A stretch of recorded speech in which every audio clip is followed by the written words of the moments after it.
Taorian'ny Tranginy moa dia namoaka fanambarana ny Ministeran'ny Fizahantany manoloana ny vanim-potoam-pahavaratra misy ankehitriny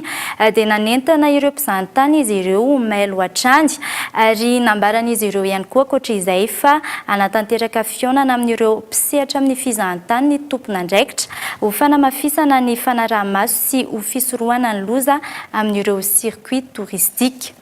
Izany amin'iny fa lafim-baovao hafa tanteraka kosa indray dia nankasitraka ny filota amin'ny fitazonana sy ny fanendrena ireo minisitra avy amin'ny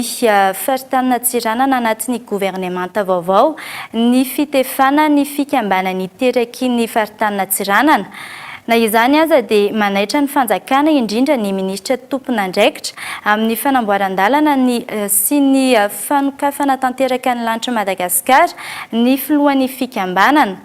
teboka izay mitarika fasahirana lalina sy tsy fandriampahalemana ho an'ny distrika Miankindoha amin'ny fizahantany. Fanampanazavana rehetrany. Mampatsiahy satria izy moa zay tsy mitratra zay mampatsiahy ny olana misy agny ny resaka ty sisintany fanokafana ilay sisintany ao amin'ny distrikna Nosy Be iarahantsika malala fa mitoka monina agnivon-dranomasina tsisy zavatra iveloman'ny olona ao Nosy Be raha tsy resaka ny tourisme zany ka raha ohatra tsy mivoa io aéroport sy ny ino ma ty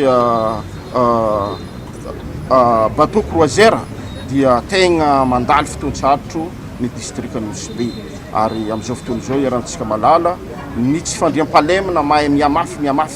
ka magnano antsoavy zay amin'ny tompon'andraikitra na ministera indrindra ny filohan'ny repoblika mba hijery enquête dia enquête ary hanokatra zay farany malaky